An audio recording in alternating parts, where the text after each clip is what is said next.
Muy buenos días, buenas tardes, buenas noches. Aquí le habla Aurus Sánchez o Amiel Shimon, aquí con otro episodio y hoy vamos a hablar sobre uno de los capítulos más debatidos en toda la Biblia, específicamente en las escrituras hebreas. Y ese capítulo es Isaías 53. Este sí realmente esto va a ser estos dos videos porque vamos a dividir este tema de Isaías 53 porque hay tanto de que podemos hablar de este capítulo mesiánico que vamos a examinar, Isaías 53, porque hay tantas controversias. El cristianismo usa este texto y también, perdón, este capítulo y también otros capítulos para demostrar que mira claramente este capítulo de Isaías 53, el profeta ya estaba hablando, había una predicción de que el Mesías tenía que morir por nuestros pecados. Y si uno lee Isaías 53, se está hablando sobre este siervo que sufre. Y este siervo que sufre es Jesús. Y él sufrió para todo el mundo, para todos los pecados de uno. Y ese es el trabajo del Mesías, claramente. Eso es el argumento, en resumen, obvio, en resumen, del cristianismo de este capítulo. Ahora, si no saben, el judaísmo, los judíos y las escrituras hebreas, no vemos este capítulo como Jesús. Claramente en este capítulo Jesús no está aquí. Y también encima de eso, en este capítulo no se está hablando sobre el Mesías. No se está hablando del Mesías que todo el mundo estamos esperando. ¿Verdad? El judaísmo está esperando el Mesías para que venga la primera vez. El cristianismo está esperando para que el Mesías venga una segunda vez, o Jesús que venga una segunda vez. Pero este capítulo no se está hablando de Jesús y tampoco no se está hablando sobre el Mesías en general. Pero no se preocupe, vamos a ir poco a poco, vamos a examinar, vamos a investigar, vamos a leer, vamos a comunicar, vamos a conversar intelectualmente, inteligentemente. Pongamos nuestras emociones a un lado y vamos a hablar de lo que dice el texto, qué es lo que la Biblia dice. Eso es lo más importante. No importa lo que usted siente, lo que yo siento, lo que usted cree, lo que yo creo. No, qué es lo que Dios nos ha dicho. ¿Qué es lo que el profeta Isaías escribió? Y vemos que lo que él escribió viene de Dios. Vamos a aprender, vamos a leer qué es lo que dice la Biblia, qué es lo que dice el texto, ¿ok? Pero antes de empezar, primeramente quería darle las gracias a William Hall. Él es nuestro patrocinador, y su canal Tanakh Talk. Y vemos que sin este canal Tanakh Talk, sin William Hall, este canal no estuviera aquí. Todos estos videos que están disponibles gratis no estuvieran aquí. Y vemos que este canal ha tenido la oportunidad de llegar a miles de personas, ayudarles y a enseñar qué es lo que realmente Dios quiere, qué es lo que realmente las escrituras hebreas dice o lo que no dice. Y estamos bien agradecidos a William Hall por darnos la oportunidad de estar aquí para conversar, y también al rabino Tovia Singer, que me ha dado la oportunidad de resumir su libro, ¿verdad? Pero déjenme sacar estas palabras para que ustedes puedan ver. Su libro, que son 2 volúmenes, Let's Get Biblical. Why doesn't Judaism accept the Christian Messiah? Porque el judaísmo no acepta el Mesías cristiano. Si usted puede entender o lee inglés, estos libros son excelentes. Son 2 volúmenes grandes, donde cubre y habla sobre muchos de los textos y capítulos que el cristianismo trata de usar para convencer al mundo que Jesús es el Mesías, o que Jesús está en tal texto o en ese texto. Y aquí en estos libros claramente, simplemente se usa la Biblia y se demuestra con el hebreo el contexto histórico, el contexto del capítulo, del versículo y mucho más, y enseña cómo muchas de estas teologías o enseñanzas del cristianismo es falso o es erróneo. Y son libros excelentes. Entonces, si usted sabe cómo leer inglés o entender inglés, estos libros son excelentes. Pero si no sabe, no se preocupe. Eso es porque yo estoy aquí para resumir poco a poco los capítulos que están aquí, ¿ok? Ahora, si ustedes tienen estos libros, vamos a estar examinando las páginas 92 hasta el 98. Vamos a dividir este capítulo, Isaías 53, en 2 partes. Este va a ser parte 1 y después vamos a hacer una parte 2, siguiendo y continuando examinando este capítulo, ¿ok? Ahora, primeramente, quiero que ustedes sepan que Isaías 53 es un capítulo mesiánico. Ahora, solamente porque un capítulo es mesiánico, ¿verdad? ¿Qué significa eso? Que todavía no ha ocurrido, porque la era mesiánica todavía no está aquí. El Mesías no está aquí, su reinado no ha llegado. Nada, nada de lo que tiene que pasar en la era mesiánica ha ocurrido en la tierra, todavía no ha pasado. Entonces, solo porque un capítulo o un versículo es mesiánico no significa también no significa que se está hablando sobre el Mesías. A veces sí, pero la mayoría de las veces, muchos de los capítulos que se encuentran en la Biblia, cuando se habla sobre el futuro, sobre esta era mesiánica, muchas veces no se está refiriendo, o en ese texto o en ese capítulo no se está hablando sobre el Mesías, ¿ok? Este capítulo es mesiánico, pero no se está refiriendo al Mesías, no. Eso no es lo que está pasando. Quiero que ustedes sepan esto primeramente, ¿ok? Creo que es bien importante. Ahora, vemos que el cristianismo está tan convencido de que Jesús es el Mesías, que cuando hablan con el pueblo judío o escuchan lo que los judíos tienen que decir, les asombra y están tan confundidos y dicen, oye, ¿cómo es posible que este pueblo, supuestamente que es tan inteligente y son tan buenos y así por el estilo y son el pueblo escogido de Dios, cómo es que ellos no entienden que en su propia Biblia, en las escrituras hebreas,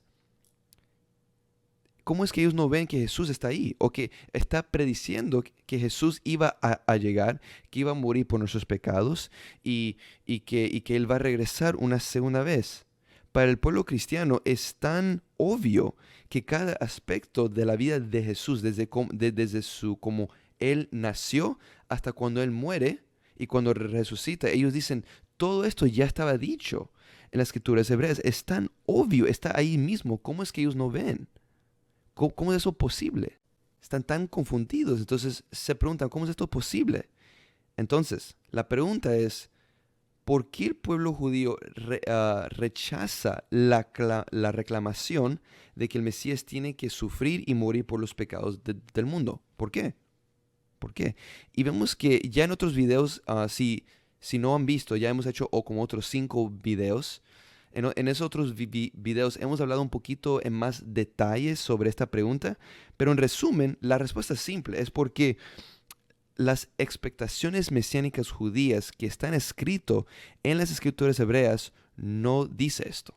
No demuestra o no habla de que el Mesías tiene que morir por tu pecado y por mi pecado. Nunca dice eso. Primeramente, nunca dice eso. También el pueblo judío, usando las escrituras hebreas, viendo las profecías que los profetas de Dios pusieron, vemos que el Mesías que estamos esperando no es nadie como Jesús. No es nadie como Jesús. Y no es porque el pueblo judío odia a Jesús o... No, nada que ver con eso. No. Es porque estamos usando las escrituras hebreas para decirnos qué es lo que el Mesías tiene que hacer. Y si vemos lo que Jesús hizo, Él no cumplió ninguna profecía, ninguna profecía que dijeron los profetas que el Mesías tiene que hacer, ninguno. Vemos que el Mesías primeramente tiene que traer paz mundial, como dice Isaías capítulo 2. Cuando venga el Mesías y su reinado aquí en la tierra, todo el mundo va a saber que solamente hay un Dios. Todo el mundo.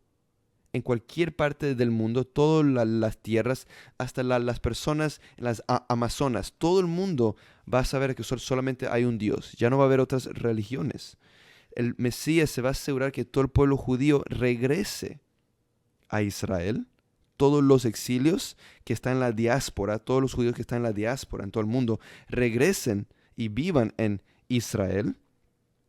Durante su reinado del Mesías va a haber la resurrección de los muertos, y no solamente algunas personas, pero del mundo. Y también el tercer templo tiene que ser reconstruido durante su reinado. Si uno pone las emociones de uno a un lado y solamente, lógicamente, y usando la historia y lo que dice el Nuevo Testamento y las Escrituras hebreas, si ponemos todos los pedazos juntos, usted se puede hacer la pregunta, ¿pasaron estas cosas durante el tiempo de Jesús? Claramente que no. Ahora, el cristiano va a decir, bueno, va a ser todo esto en la segunda venida. Ok, pongamos eso a un lado. En otros videos ya hemos mencionado que esta idea de una segunda venida no existe en las escrituras hebreas, pero pongamos ese argumento a un lado. Si solamente pensemos y vemos qué es lo que ocurrió y lo que no ocurrió, vemos que Jesús no cumplió las expectaciones mesiánicas que los profetas de Dios escribieron y pusieron en las escrituras hebreas. Y vemos que el cristianismo se acepta y ve las escrituras hebreas como divino. Todos sabemos eso. Ok, lindo, excelente. Entonces, si ya sabemos eso y Jesús no hizo eso, lógicamente no es el Mesías. Pongamos la segunda venida a un lado. ¿Ok? Si ustedes quieren hablar más de eso o quieren escuchar más de eso, vean los otros videos donde vamos en un poquito más de detalle en la segunda venida. ¿Ok? Entonces, claramente vemos que Jesús no hizo eso. Ahora, ¿quién fue Jesús? Vemos que Jesús, bien simple, según los historiadores y todo eso, Jesús sí existió y era un hombre judío que vino de una familia pobre. Y vemos que él era un predicador judío apocalíptico, nada más. Él estaba predicando o hablando de un mensaje bien apocalíptico, y el mensaje es, mira, ya va a venir el fin, el reinado de Dios ya va a venir, arrepiéntanse, cambien. Y vemos que eso es un mensaje bueno, hacer teshuvah. Y ahora, teshuvah, yo vi un comentario en que parece que en otros videos dije la palabra teshuvah, pero no la traducí. Vemos que si uno lo va a traducir literalmente, teshuvah significa arrepentimiento, ¿verdad? Pero la idea en el hebreo es teshuvah, es que cuando uno se desvía de un camino, pero cuando uno hace teshuvah, uno hace teshuv, uno regresa al camino y sigue derecho y regresa al camino correcto. Entonces uno se arrepienta. Ese fue el mensaje de Jesús. Que mira, arrepiéntanse, ya va a venir el reino de Dios. Cambien. Este era su mensaje. Ahora, si no saben, este mensaje de Jesús no era un mensaje nuevo. O él no era el único que estaba hablando de este mensaje. Según los historiadores, había un montón de predicadores judíos durante su época que estaban predicando un mensaje bien similar. También ellos hacían milagros, sacaban supuestamente demonios y hacían todos estos milagros que el Nuevo Testamento dice que Jesús también hizo. Entonces, el mensaje de Jesús no era nuevo, pero vemos que debido a su mensaje y que las personas lo estaban siguiendo y de lo que él dice, Roma se fue en contra de él y lo ejecutaron. Así de simple. Esa es la historia de Jesús. Y vemos que sí, Jesús sí murió por la mano de Roma, pero durante el primer siglo he visto ciertos estudios y ciertos historiadores decir que hasta había 100,000 judíos que fueron crucificados o fueron muertos en el madero de tormento, cualquier palabra que usted quiera usar. Hasta 100,000 judíos que murieron de la misma forma que Jesús en Roma. Entonces vemos que matando a judíos durante el primer siglo no era algo era algo bien común en aquel entonces. Ahora, obvio, eso fue un resumen sumamente rápido de la vida de Jesús, que fue lo que hizo, lo que no hizo. Pero este video no vamos a hablar de eso. Solamente quería dar esa introducción. ¿Por qué? Porque si ahora sabemos eso, muchos cristianos a mí me han dicho o he hablado y me dicen, ok, entonces, si Jesús murió por la mano de Roma, entonces, y si uno lee Isaías 53 no predice que el Mesías iba a ser torturado y que lo iban a matar por los pecados de la humanidad. Y como dije en el principio, en Isaías 53, el Mesías que usted y yo estamos esperando no está mencionado en ese capítulo. No está ahí. Si usted va y lee Isaías 53 en cualquier idioma, la palabra Mesías no sale, no está ahí. Ahora, se habla sobre un siervo que sufre, pero vamos a llegar a ese punto pronto. Ahora, quiero que ustedes sepan, y voy a demostrarle a ustedes en este video y también en el otro, que este capítulo, uf, le han sacado tantos versículos de este capítulo afuera de contexto, han cambiado ciertas palabras para tratar de promover la teología cristiana. Y voy a demostrar esto en este video y también en el otro. Y también otro pensamiento interesante. Antes del cristianismo, nunca había una predicción, nunca hubo una predicción en que alguien o una religión estaba diciendo en que el Mesías tenía que morir por los pecados de la humanidad. Ese pensamiento antes del cristianismo nunca existía, para nada, no estaba. Entonces, si este pensamiento, ¿verdad? Si esta forma de pensar, de que antes del cristianismo, esta idea de que el Mesías tiene que morir por nuestros pecados, si nunca había esta expectación antes del cristianismo, entonces, ¿cómo es que, aquí viene una buena pregunta, cómo es que los judíos, que eran los cristianos más tempranos, empezaron a creer en un Mesías que sufre y que muera? Porque vemos que en el principio, cuando Jesús estaba aquí, estaba predicando y vemos que ya en el principio, cuando Jesús estaba y cuando Él muere, los seguidores de Jesús todavía eran judíos, la mayoría eran judíos. Poco a poco, los seguidores de Jesús o de su mensaje, poco a poco, ya no son judíos. Poco a poco disminuye el pueblo o las personas judías que creen en Jesús y se hace más que las personas que empiezan a seguir a las enseñanzas de Jesús empiezan a ser más y más personas que no son judíos, que son gentiles, personas que antes eran paganos, pero ahora empiezan a creer en Jesús, que Él es Dios o que Él es Mesías. Hay mucho debate en ese tema, pero no vamos a hablar de eso ahora, ¿ok? Entonces, si los judíos que siguieron a Jesús eran los primeros cristianos más tempranos que existían en la historia, y esta idea de que el Mesías tiene que morir por tus pecados no existía antes del cristianismo, ¿cómo es que estos judíos en el principio, que eran seguidores de Jesús, empiezan a creer de que Jesús es este Mesías que va a sufrir por todo el mundo y que va a morir por nuestros pecados? Ahora, si analizamos el origen, nos vamos a dar cuenta bien fácilmente. Entiendo cómo esta idea empezó a crecer. Y vamos a examinar esto. Vemos que muchas personas que estaban siguiendo a Jesús cuando Él estaba vivo, lo vieron a Él como un Mesías. Vemos que el mensaje de Él.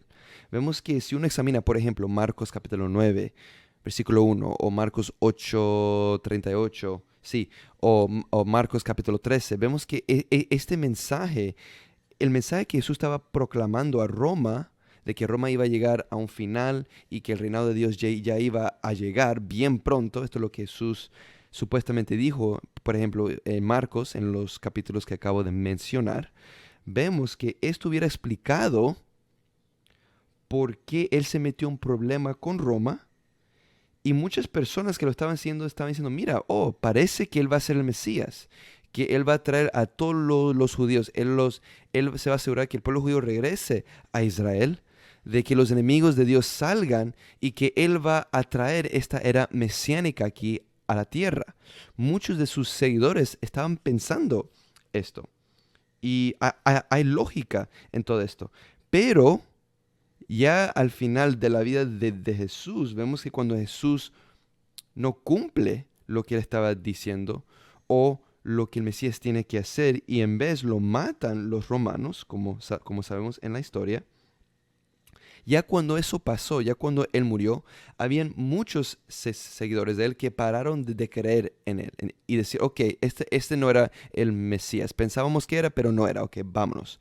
Pero había otro grupo, o había otros judíos, que ellos lo que ocurrió, pero hubo un grupo de judíos o de personas de que ellos pensaron, creyeron o vieron, cualquier palabra que ustedes quieren usar, pero empezaron a creer que Jesús sí resucitó de los muertos. Él resucitó físicamente, ¿verdad? Y como Él resucitó físicamente, Él es el Hijo de Dios. Entonces ellos empezaron a pensar de tal forma. Entonces ellos dicen, ok, Jesús estaba aquí en la tierra. Él estaba predicando este mensaje.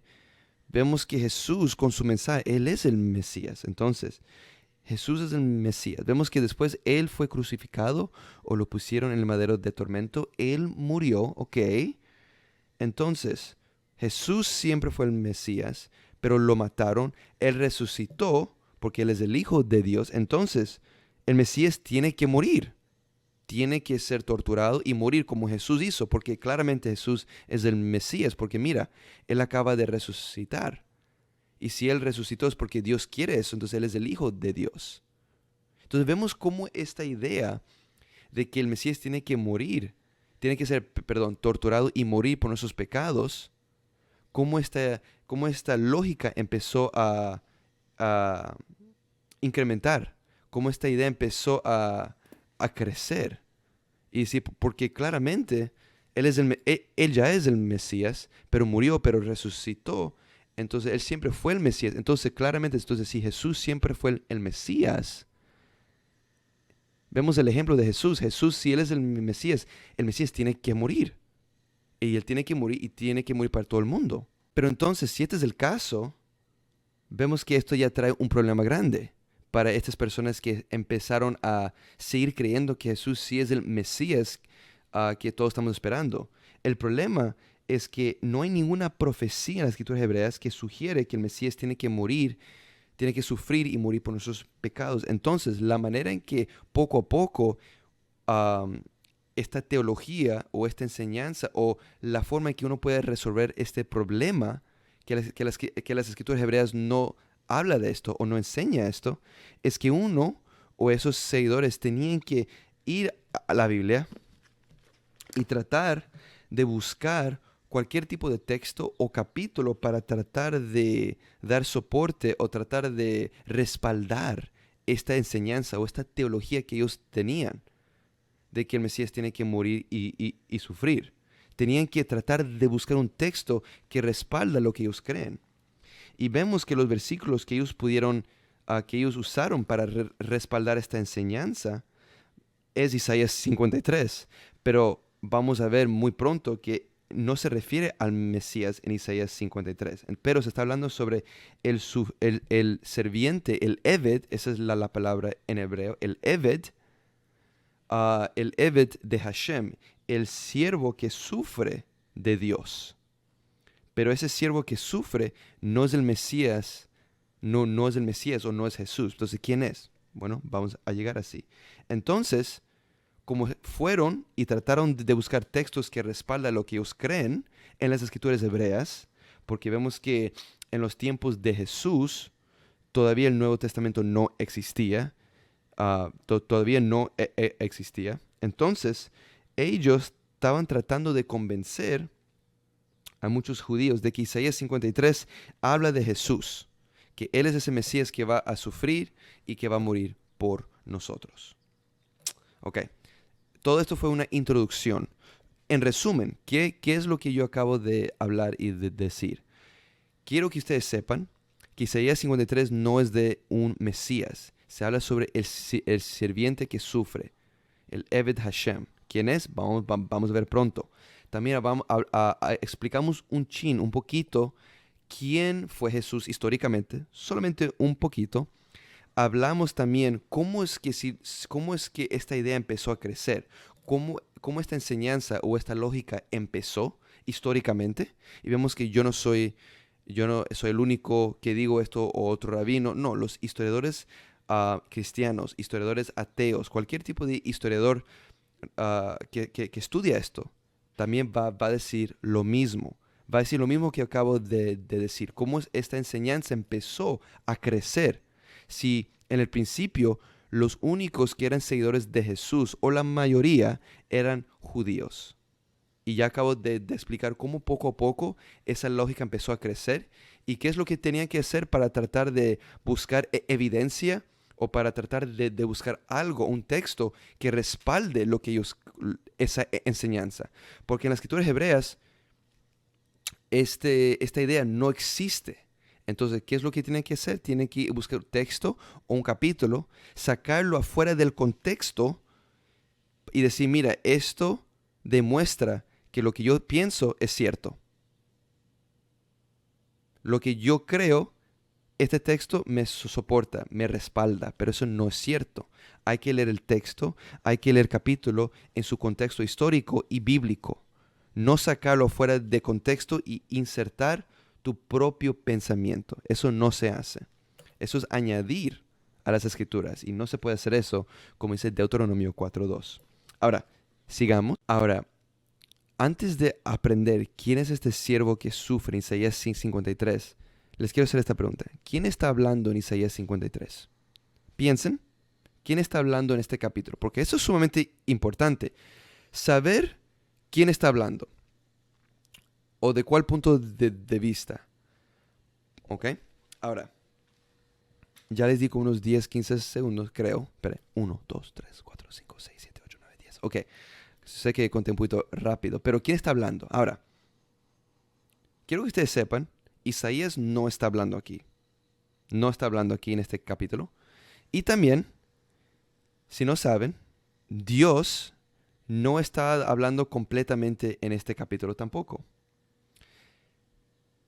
En Isaías 53, del versículo 1 al 8, el que está hablando son los líderes de las naciones, los reyes de las naciones no judías, del versículo 1 al 8. Ahora, cuando llegamos al versículo 9 al 12, ahí, ¿quién está hablando? Dios. Ok. Quiero que ustedes sepan eso. Ahora, quiero también que ustedes sepan que el capítulo, este capítulo, ¿verdad? Del Isaías 53, en realidad el capítulo no empieza en 53.1. El capítulo 53 realmente empieza unos versículos antes. Empieza en Isaías 52, versículo 13. Entonces, el Isaías 53, el principio de Isaías 53, realmente empieza de Isaías 52, 13. De Isaías 52, versículo 13, hasta Isaías 53, 12. Eso realmente es el principio y el final de Isaías 53. Pero vemos que el cristianismo es el que, es el que fue y que puso capítulos y textos y versículos. Ellos son los que dividieron las escrituras hebreas. Y vemos que cuando usted abra su Biblia, la razón por qué dice capítulo 1, capítulo 2, capítulo 1, versículo 13, capítulo 3, versículo 15 y así por el estilo, todo eso fue creado por hombre. Todo eso fue creado por el cristianismo, no el judaísmo. Porque si usted ve, por ejemplo, en los libros antiguos del judaísmo, los Tanakh viejos, usted no va a ver ese sistema. No lo va a ver. No existió. Pero por la tradición judía, la tradición oral, el pueblo judío sabía cuándo el texto empezaba, cuándo el capítulo empezaba, de dónde a dónde. ¿Ok? Ahora, entonces ya usted acaba de aprender quién está hablando en este capítulo. Y también que el capítulo 53, versículo 1, ahí es donde no realmente empieza. Empieza unos versículos antes. Y en Isaías 52, versículo 13 al 15, Dios está hablando. Entonces Dios habla, después los líderes o los reyes de las naciones, y pues Dios habla otra vez. Y como acabo de mencionar al principio, este es un capítulo mesiánico. Este capítulo todavía no ha ocurrido. Estos eventos todavía no han ocurrido. Todavía no han pasado. ¿Ok? Ahora, también quiero que ustedes sepan que en las escrituras hebreas hay muchos temas que se repiten vez tras vez tras vez. Por ejemplo, que Dios es uno, que no hay otro Dios, no hay otro poder allá afuera que es igual, o que es mejor que Dios, o arriba, o que es menor que Dios. No, Dios es el único que está ahí. Dios es uno, no hay una trinidad. Vemos que este tema se repite vez tras vez en el Tanaj, en las escrituras hebreas. También el concepto de teshuvah, de arrepentimiento. El concepto del arrepentimiento, de teshuvah, arrepentimiento, también es otro tema que sale vez tras vez tras vez en las escrituras hebreas. Ahora, otro tema que tiene que ver con el Isaías 53, que se repite vez tras vez, es la enseñanza y la creencia y el tema de que el pueblo judío al final serán vindicados. El pueblo judío va a ser vindicado y que los vecinos de Israel o los enemigos de Israel, las personas que querían la destrucción de Israel, van a estar sorprendidos en la era mesiánica o al final de los días. Van a estar sorprendidos y no van a entender. Eso es lo que dice la escritura hebrea, no solamente Isaías 53, pero también otros textos de la Biblia. Vemos que no hay ninguna instancia en todo el Tanaj, en todas las escrituras hebreas, donde los profetas predicen o dicen de que en la era mesiánica el pueblo judío nunca dice que el pueblo judío que ellos van a estar sorprendidos o que no lo van a creer. No, nunca dice que el pueblo judío va a estar sorprendido. Lo que dice es que las naciones se van a sorprender, no lo van a creer, y que las naciones no judías, que el mundo va a ir al pueblo judío por la guía espiritual. No para convertirse al judaísmo, nada de eso, nada de eso. Pero eso es lo que los profetas dicen que va a pasar en la era mesiánica.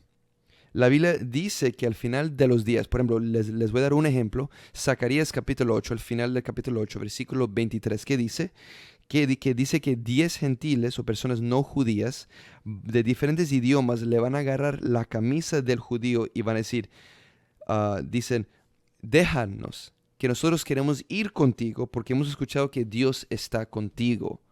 Este mensaje de que las naciones no judías van a estar sorprendidos, no lo van a creer, y que no van a creer de que Dios está salvando al pueblo judío. No lo van a creer porque lo que ellos van a ver, que Dios va a vindicar, a salvar al pueblo judío en el final, en la era mesiánica, cuando ellos vean esto, va a contradecir todo lo que ellos habían pensado y lo que habían escuchado y lo que ellos habían creído del pueblo judío.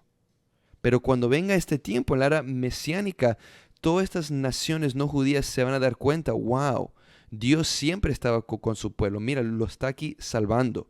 Vemos que Dios siempre ha salvado al pueblo judío. Lo sacó de Egipto, mandó plagas, abrió el mar rojo, mandó a Moisés para sacarlos. Dios, la Shejinah de Dios, la divina presencia de Dios, Dios siempre ha estado con el pueblo. Aunque Dios ha permitido que el pueblo judío vaya en exilio cuando salieron de Israel a Babilonia, cuando Grecia tomó, cuando Medo-Persia conquistó a los judíos, Dios siempre salvó al pueblo judío. Y hay tantos ejemplos de esto. Cuando el pueblo asirio quería destruir a Jerusalén, Dios mandó un ángel y destruyó a todos estos soldados asirios. Cuando en el libro de Esther, cuando estaban listos para matar a todos los judíos, ¿qué pasó? Dios usó a Esther y a Mardoqueo para que salvara al pueblo. Dios siempre está ahí, salvando al pueblo judío directamente o indirectamente, pero siempre está ahí. Y en el final, en los días mesiánicos, en la era mesiánica, las nació aquí Isaías, un ejemplo, como acabo de mencionar, Zacarías habla de esto, Isaías 53, aquí vemos en los versículos 1 al 8, si uno lo lee, los líderes de las naciones van a estar sorprendidos, ellos están hablando. Vamos a leer 53.1. Isaías 53.1. Isaías 53.1, ¿qué dice? ¿Quién ha puesto fe en la cosa oída por nosotros? Y en cuanto al brazo de Dios, ¿a quién ha sido revelado. Vemos que aquí los reyes de las naciones por fin van a entender y confesar, y vemos esto en este capítulo, de que el sufrimiento del pueblo judío ocurrió como resultado directo de la iniquidad de ellos, de la iniquidad de las naciones no judías, de las naciones gentiles, que el pueblo judío sufrió por la iniquidad de ellos. Ahora, obvio, Dios permitió todo esto. Dios permitió todo esto porque Dios permite que cosas buenas y malas ocurren, sabemos eso. Dios permitió este sufrimiento, pero si usted lee el 53:5 de Isaías, se va a dar cuenta que estos reyes estos líderes, reyes de de todas estas naciones van a confesar que, mira, ellos sufrieron por nosotros, por nuestra propia iniquidad. ¡Wow! Ellos van a estar tan sorprendidos. Entonces, si usted está leyendo este capítulo poco a poco, se va a dar cuenta en los primeros 8 versículos que, mira, estos reyes están hablando, están sorprendidos que Dios está salvando al pueblo judío, porque ellos pensaban que el pueblo judío es malo, o que el pueblo judío merece sufrir, o que el pueblo judío son nada, o que Dios los abandonó, o cualquier cosa, cualquier pensamiento, pero van a estar sorprendidos. Isaías 53 habla de esto, Zacarías capítulo 8, y muchos de los últimos capítulos de Isaías hablan de esta idea, hablan de esto. Ahora que sabemos que Isaías 53 es mesiánico, Isaías 53 habla y se demuestra el diálogo, se muestra la conversación que estos líderes no judíos están teniendo al final de los días, en la era mesiánica, en que ellos se están dando cuenta, ellos se están diciendo, oye, pero ¿quién hubiera creído esto? Que el brazo de Dios lo está salvando. ¿Quién hubiera pensado que Dios está con ellos? Esto es lo que ellos están diciendo en los versículos 1 al 8. Y ahí hasta estas naciones admiten, el pueblo judío está sufriendo por nuestra propia iniquidad. Van a estar sorprendidos en el final de los días. Zacarías, Isaías habla de esto. Ahora, la pregunta más importante que vamos a hacer ahora es esta. ¿Quién es el siervo? ¿Quién es este Eved? ¿Quién es este siervo que sufre? ¿Verdad? ¿Quién es? ¿Quién es? El cristianismo dice que es Jesús, o el Mesías que es Jesús, ¿ok? Pero, si usted no sabe, el sirviente que sufre es Israel, el pueblo de Israel. Ese es el siervo que sufre. Esa es la respuesta. ¿Cómo sabemos? Vamos a ver. Isaías 41, versículo 8 al 9, dice: Pero tú, oh Israel, eres mi siervo. Tú, oh Jacob, a quien he escogido la descendencia de Abraham, mi amigo. Tú, a quien has sido desde las extremidades de la tierra, y tú, a quien he llamado hasta de las partes remotas de ella. Tú eres mi siervo, te he escogido, y no te he rechazado. Entonces, ¿quién es este siervo que Dios no ha rechazado? Es Israel, eres mi siervo, tú, oh Jacob, a quien he escogido, la descendencia de Abraham. ¿El siervo quién es? Israel, el pueblo judío. Vamos a otro texto, 44. No voy a leer cada texto. Ustedes pueden leer eso a su propio tiempo. Y hay tantas referencias y pruebas de que el siervo es Israel en Isaías. Pero si también quieren ver en otros libros, pueden ir a los Salmos, a Jeremías, donde también se demuestra vez tras vez que este siervo que sufre es Israel, el pueblo judío. Vamos a leer Isaías 44:1. Y ahora escucha, oh Jacob, siervo mío, y tú, oh Israel, a quien he escogido. Yo he escogido a Israel para que tú seas mi siervo. Ahora, vemos que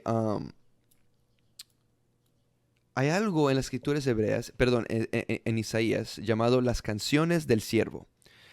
Desde el capítulo 40 o 41 de Isaías hasta el final de Isaías 53, todos esos capítulos se llaman las canciones del Eved de Hashem, las canciones del siervo que sufre, of the suffering servant en inglés, ¿verdad? Las canciones. Y hay 4 canciones del sirviente que sufre en estos capítulos y están divididos en 4 secciones, ¿ok? Y todos estos capítulos hablan vez tras vez de este siervo que sufre. Y este siervo que sufre es Israel. Entonces, yo he escuchado personas que a mí me han dicho, ok, a lo mejor en esos otros capítulos de Isaías 41, 44, 43, 45, a lo mejor todo eso sí se refiere a Israel, pero en Isaías 53, que es el último capítulo de estas canciones del siervo que sufre, ese capítulo habla del Mesías, habla de Jesús. Pero acabamos de ver tantas pruebas, y aquí puse todos los textos, tantas pruebas que nos demuestran que el siervo que sufre es Israel. Entonces, ¿por qué Isaías va a cambiar el contexto? ¿Por qué si él está usando la misma frase vez tras vez para referirse al pueblo de Israel? ¿Por qué al final, una vez, ahora va a cambiar el contexto y ahora este siervo que sufre va a ser el Mesías? No hay lógica en eso, no hay lógica, no. Este siervo que sufre es Israel, así de simple. Ahora, también quiero a demostrarles algo. Vamos a Isaías 43:10. No lo apunté aquí, pero lo estoy diciendo. Isaías 43:10 que dice: ustedes son mis testigos, es la expresión de Dios. Aún mi siervo a quien he escogido, para que sepan y tengan fe en mí, y para que entiendan que yo soy el mismo. Antes de mí no fue formado Dios alguno, y después de mí continuó sin que lo hubiera. Un texto bien famoso. Pero el punto que quiero poner énfasis es este. Aquí dice, ustedes son mis testigos, los que están viendo, ¿verdad? Es la expresión de Dios. ¿Ok? Dios dice, ustedes son mis testigos. Ustedes están viendo lo que yo hago como Dios. Aún mi siervo. Entonces, Dios se refiere al pueblo de Israel en el plural aquí. Ustedes son mis testigos, porque el pueblo judío hay muchos, ¿ok? Aún mi siervo a quien he escogido. Ahora, Dios se refiere al siervo en el singular. No solamente aquí, pero también en todos estos textos. Entonces, ¿qué nos dice eso? ¿Qué nos dice esto? Muchas veces en las escrituras hebreas, un pueblo o un grupo de personas se le puede referir en el singular y en el plural. Dios aquí dice, ustedes, judíos, ustedes son mis testigos. Ustedes están viendo lo que yo hago, porque hay muchos, ¿ok? Eso es lógica. Pero también, cuando se refiere a su pueblo judío, también les usa un nombre en el singular. Ustedes, Jacob. Ustedes, Israel. Ustedes, mi siervo. La palabra siervo es una palabra singular. Pero solamente porque está en el singular, vemos que en el contexto, no solamente aquí, pero en muchos de estos textos, cuando Dios habla de mi siervo, se refiere a todo el pueblo judío. Y muchas veces en las escrituras a un grupo de personas se le menciona en el plural, pero también en el singular. Ahora, pero al revés no es así. Usted nunca va a ver en las escrituras hebreas donde a una persona, solamente a una persona, se le menciona en el plural. Eso nunca usted va a ver. A un grupo se le puede mencionar en el plural, pero también en el singular. Y eso es lo que está pasando en Isaías 43:10, pero también en todos estos textos y también en Isaías 53. Este siervo que sufre en este capítulo, que se refiere en el singular, acabamos de ver en todos estos textos, tú eres mi siervo, pero el siervo es Israel, hay muchos. Entonces Dios, cuando usa la palabra siervo, en el 53, en Isaías, se refiere al pueblo judío, Israel, Jacob. Ustedes son mi siervo. Y los llama al pueblo judío o a Israel en el singular. Los llama Israel, los llama mi siervo en el singular. Y eso es tan importante. Si usted capta ese punto, ya todo el resto va a haber mucho más lógica. Porque obvio, si uno lee Isaías 53 superficialmente, yo entiendo. Usted a lo mejor dice, bueno, aquí se habla sobre alguien, un siervo. Si hubiera dicho siervos, se está hablando sobre muchas personas, pero aquí se está refiriendo, aquí dice siervo, entonces se está refiriendo a una persona. Ok, ¿Quién es esta una persona? ¿Quién es esta persona? Pero usted solamente va a entender o captar eso si lee el texto superficialmente y si no sabe quién es este siervo. Pero como acabamos de ver, el siervo es Israel y Dios se refiere al pueblo judío, a Israel, como siervo y como testigos. Entonces, en el plural, pero también en el singular. Ahora, otro punto que quiero mencionar es que si usted lee los capítulos 52 y 54 de Isaías, el capítulo antes y después de Isaías 53, usted mismo se va a dar cuenta de que el pueblo judío en esos capítulos, no 53, pero en esos capítulos, se refiere al pueblo judío como un individuo que ha sido afligido o que sufre. Un individuo que sufre y que al final va a ser salvado o vindicado por Dios. Y la cuarta canción, porque como yo les dije, del capítulo 41 hasta el final del capítulo 53 de Isaías son las 4 canciones del siervo que sufre. La cuarta canción del siervo que sufre empieza ¿cuándo? Empieza en Isaías 52:13 hasta el final de Isaías 53, que es versículo 12. Entonces, de 52:13 hasta el 53:12 es la última canción del siervo que sufre.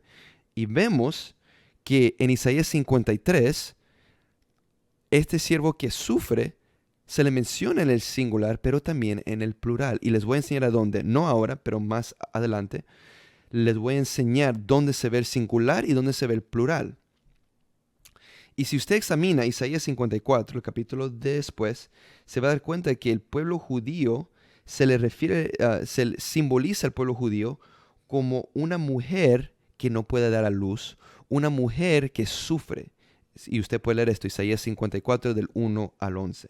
Entonces, al leer todas estas canciones del siervo que sufre, se va a dar cuenta de que Dios le está asegurando a su pueblo que Él escogió. Y otra vez, voy a decir esto otra vez y lo digo siempre, solo porque yo digo, y es cierto que Dios escogió al pueblo judío para ser su pueblo, eso no significa que hay favoritismo. Dios ama a todo el mundo, todos somos hijos de Dios. Cuando dice que el pueblo judío es escogido, significa que el pueblo judío ha sido escogido por un propósito. ¿Ok? Nada más. Todo el mundo, todos tenemos un propósito diferente. Los judíos y los no judíos tenemos propósitos diferentes. Nada más. ¿Ok? Ahora, entonces, al leer todas estas canciones del siervo que sufre, Dios asegura a su pueblo que sus enemigos, al final, en la era mesiánica, al final de los días, van a ser testigos, van a poder ver la salvación y de la salvación del pueblo judío al final de los días. Y vemos que este siervo se le menciona, este siervo es mencionado en el plural, en el singular, en todos estos capítulos. Cambia del plural al singular, del singular al plural y así por el estilo. Entonces, al leer Isaías 41 hasta 54, 53, se va a dar cuenta que este siervo que sufre no es el Mesías. Aquí están los textos. Mira el 52, mira el 54, se va a dar cuenta. Se va a dar cuenta del contexto. Cuando usted lee, cuando usted aprende y capta cuál es el contexto de todos estos capítulos y entiende el lenguaje que usa el Tanaj, el lenguaje que usa las escrituras hebreas para expresar sus mensajes divinos, ya todo se va a dar cuenta en que Israel o que un grupo de personas se le puede mencionar en el singular. Y vemos que esta idea de que el pueblo judío va a ser redimido y que va a ser vindicado, que va a ser salvado al final de los días, es un tema que se repite vez tras vez en todos estos capítulos, el de los Isaías 41 hasta el 54 y hasta más, y hasta después, hasta el final de Isaías, se repite estos mensajes vez tras vez tras vez, ¿ok? Para que sepan. Y sabes, antes de terminar este video, y no se preocupen, va a haber una parte 2 de este video, donde vamos a realmente, en el segundo video, vamos a ir poco a poco Vamos a examinar cada texto de Isaías 53 y vamos a hacer un resumen del capítulo y les voy a demostrar dónde hay las contradicciones, dónde el cristianismo ha cambiado ciertas palabras, dónde se menciona al siervo en el singular y en el plural y qué está ocurriendo realmente en ese capítulo. Pero les quiero dar otras pruebas donde Israel, el pueblo judío, se le menciona en el singular. Éxodo 4:22, donde dice, mira esto. Dice, y tendrás que decir a Faraón, esto es lo que ha dicho Dios, Israel es mi hijo, mi primogénito. Si yo le digo a usted, mira, Pancho es mi hijo, usted va a decir, ok, Aurus, el hijo de Aurus es Pancho. Obvio, yo no voy a dar ese nombre a mi hijo, pero esto es solamente un ejemplo. Pancho. Pancho es singular. Ahora, usted, vemos que hoy día cuando se habla el español o el inglés, cuando digo, este es mi hijo, esta es mi hija, yo solamente me estoy refiriendo a una persona. Eso es lenguaje convencional, eso es normal. Pero hay que recordar, en las escrituras hebreas, estos mensajes divinos, cómo estos mensajes fueron escritos en el hebreo, es bien diferente como usted y yo, o como usted y yo hoy día hablamos. Vemos que a un grupo de personas, como acabamos de leer Éxodo 4:22, aquí vemos que a Israel dice, esto es lo que ha dicho Dios, Israel es mi hijo. Israel es mi hijo. ¿Israel es una persona? No. Israel es una multitud de personas. Es el pueblo judío. Este es mi hijo. Ellos son el primogénito. Vemos aquí otro ejemplo. Y un ejemplo más que les quiero dar. Oseas, el profeta Hosea. Oseas capítulo 11, versículo 1. El último ejemplo que les voy a dar. Y yo les quiero dar todo este ejemplo para que ustedes puedan ir, investigar en sus propias Biblias y se pueden dar cuenta, oh, mira, yo no sabía esto, o que a un grupo de personas se le puede mencionar en el plural, yo no sabía. Ok, Oseas 11:1 dice, cuando Israel era muchacho, entonces lo amé, y de Egipto llamé a mi hijo otra vez. Se está refiriendo a Israel como mi hijo, este es mi hijo. En el singular, entonces, ¿qué? ¿Se está refiriendo a una persona? No, se refiere a todo el pueblo. Está diciendo, Israel es mi hijo, yo los amo, ellos son míos, este es mi hijo, ¿ok? Éxodo 4:22, Oseas 11:1 y todos estos otros textos que yo les mencioné demuestra que al siervo, que Israel se les menciona en el singular. Yo sé que acabo de mencionar esta idea vez tras vez, pero es bien importante que todos ustedes sepan esto. Entonces, en resumen, Isaías 53 es mesiánico, pero no se está hablando sobre el Mesías. El siervo, ¿quién es el siervo? Es Israel, el pueblo judío. El pueblo judío. Vimos todos estos textos donde se demuestra que el siervo es Israel, es el pueblo judío, y vemos que aunque el texto de Isaías 53, superficialmente al leerlo, se dice que este siervo, el siervo, y al leerlo es singular, no podemos pensar, oh, como es singular, esta palabra solamente se está refiriendo a una persona. No, se refiere a todo, al pueblo judío, al pueblo de Israel. Vimos todos los textos, hasta todos los textos en la Torá, en Éxodo y también los profetas, donde vemos que el lenguaje de la Torá, el lenguaje de Tanaj, vemos que es bien diferente en aquel entonces que hoy día, en cómo hablamos. Obvio, si yo digo, este es mi hijo, yo no estoy refiriendo a mis 10 hijos, no. Me estoy refiriendo solamente a un hijo, a este hijo o a esta hija. Pero las escrituras hebreas no siempre habla así. Y hay muchas personas que no saben esto. Y muchas veces no es su culpa. No han tenido el tiempo para estudiar, no tienen el tiempo y así por el estilo. Vemos, hay que aprender quién está hablando en estos capítulos. Del 52 hasta el 15, 52, 3 al 15, Dios habla. Después del 1 al 8, los líderes de las naciones están hablando, están sorprendidos y al final Dios habla otra vez. Y esta idea, este tema de que Dios va a salvar y vindicar al pueblo judío al final de los días es un tema que aparece vez tras vez en las escrituras hebreas. Aparece esto, Isaías 53, Isaías 52, Isaías 54. todas estas canciones del siervo que sufre, que hay 4, del capítulo 41 hasta el final del capítulo 53, todas estas canciones hablan de esta misma idea. Este siervo que sufre, Dios dice, no te preocupes, yo te voy a salvar al final.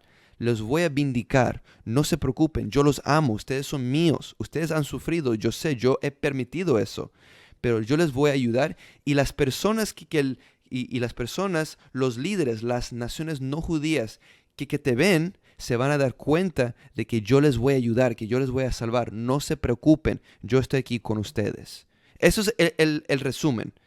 El resumen de este video, de lo que acabo de hablar, de toda la evidencia. Si tienen alguna pregunta, por favor, déjenlo aquí abajo. Pongan sus preguntas, sus comentarios. Yo los leo y trataré de contestarles a ustedes, ¿ok? Por favor, una vez más, queremos darles gracias a William Hall, a Tanakh Talk y al rabino Tobias Singer por darme la oportunidad de estar aquí para hablar con ustedes. Muchas gracias a todos ustedes. Por favor, like este video, compártenlo. Por favor, lo apreciaremos bastante. Y esperen para parte 2, que va a estar excelente con la ayuda de Dios, por supuesto. Muchas gracias y hasta la próxima. Shalom, my dear friends. Hope this message finds you well. If you like the way this channel is going, and the channel has been a blessing to you, please consider supporting the channel by going to the website, TanakhTalk.com. TANACHTALK.com. Thank you once again for your time and for supporting Tanakh Talk. Shalom.